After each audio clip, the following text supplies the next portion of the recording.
케이블 TV VOD 시청자 여러분, 안녕하세요. 영화 컨텐츠 크리에이터 삐맨입니다. 유튜브에서는 여러분들께 영화에 숨겨진 비하인드나 재미있는 작품들을 소개해드리고 있는데요. 케이블 TV VOD에서는 영화에 얽힌 이야기들을 넘어 그에 대한 장점과 단점도 소개해드리려 합니다.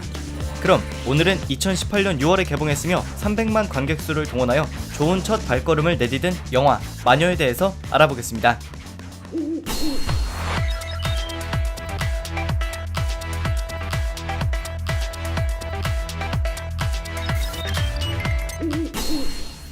기이한 능력을 갖고 있는 어린아이 자유는 한 비밀스러운 시설로부터 무작정 탈출하게 됩니다.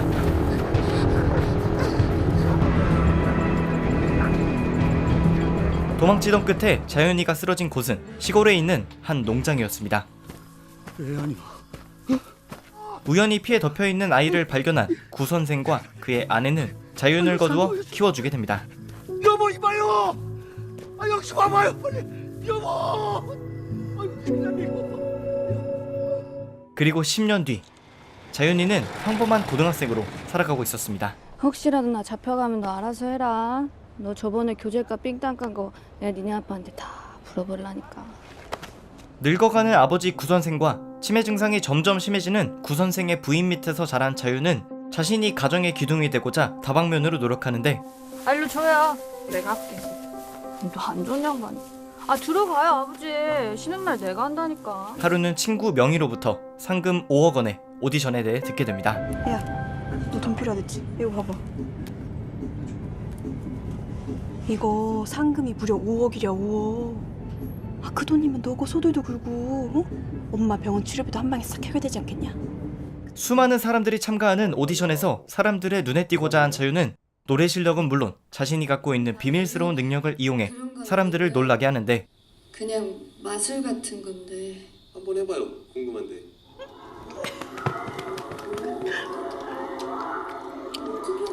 자연아 그냥 마술이 그렇게 자유는 시골 소녀 구자윤이라는 이름을 날리며 매스컴의 주목을 받게 됩니다.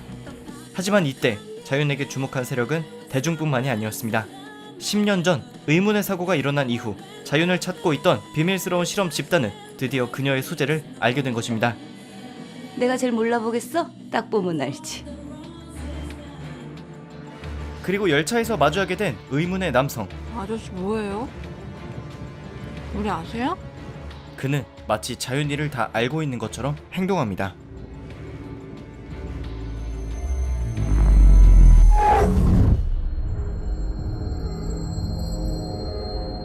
과연 자윤은 괴물 같은 힘을 갖고 있는 능력자들로부터 친구와 가족, 그리고 자신을 지켜낼 수 있을지 지금 케이블 TV VOD에서 마녀를 통해 알아보시기 바랍니다.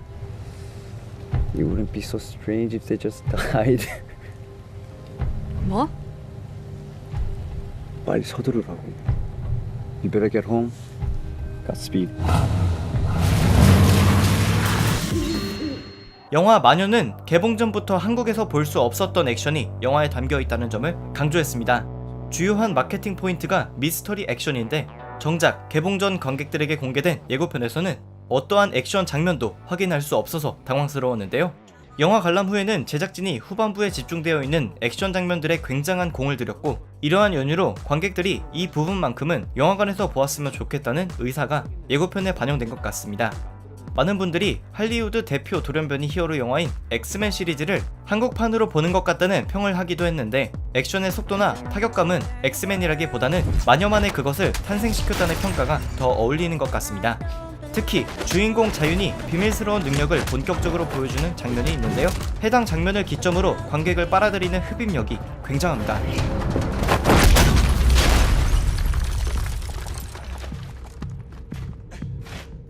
물론 이러한 액션과 액션에 어울리는 캐릭터를 소화한 배우들의 연기도 큰 몫을 하는데요. 특히 주인공 자윤 배역의 배우 김다미는 2017년 영화 나를 기억해로 스크린 데뷔를 한 뒤 이번 마녀가 세 번째 작품이기 때문에 주연의 경험이 적다는 우려가 있었는데요. 1500대 1의 경쟁률을 뚫고 주인공 자윤 배역을 얻어낸 배우 김다미는 극의 중심을 잘 이끌어 나갈 만큼 훌륭한 연기력을 보여줍니다. 이 점 이외에도 한국 영화 시장에서 생소하게 여겨지는 판타지 장르의 영화를 성공시켰다는 데에도 큰 의미를 갖는데요. 지극히 한국적인 배경과 특징을 갖고 있는 주인공과 주변 인물들, 그리고 그게 중심이 되는 한적한 시골마저도 좋은 연출이 뒷받침된다면 한국의 판타지 장르도 관객들의 호응을 받을 수 있다는 것을 보여준 영화입니다. 하지만 영화 마녀는 극을 전개하는 과정에서 여러 단점들도 발견할 수 있는데요. 주인공 자윤에게 얽힌 미스터리를 드러내는 과정이 시작되기도 전에 한 번만 보여주면 될 장면들을 영화의 절반이 지나갈 때까지 반복적으로 보여줍니다.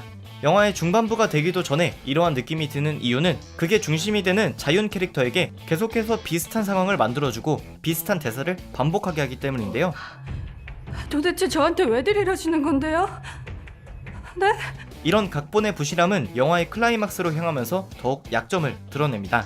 앞서 언급한 것처럼 마녀는 1시간가량의 초반부를 미스터리함을 고조시키는 데 사용했는데 영화의 중후반부에 드디어 밝혀지는 진실을 모두 캐릭터들의 대사로 전달을 하려 한다는 점입니다. 그렇게 이쁘게 만들어주고 그렇게 특별한 능력까지 갖게 해줬으면 나한테 감사를 해야지. 안 그래?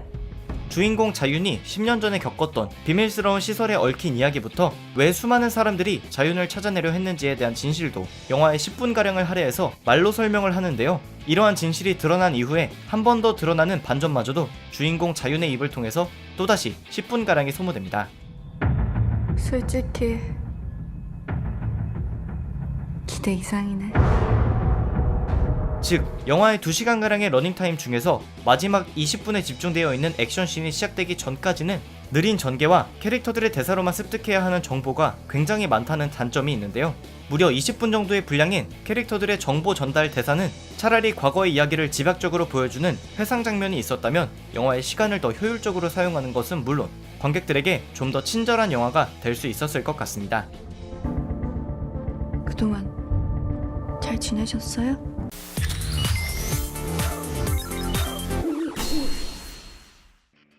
오늘은 영화 마녀에 대한 이야기를 해보았습니다. 주연으로 신인 배우를 내세웠다는 것은 그만큼 마녀의 제작진이 리스크 혹은 자신감을 갖고 영화 제작에 임했다는 것을 알 수 있는데요. 신세계나 부당거래와 같은 굵직한 작품들을 남긴 박훈정 감독님의 새로운 도전이 아니었나라는 생각이 듭니다.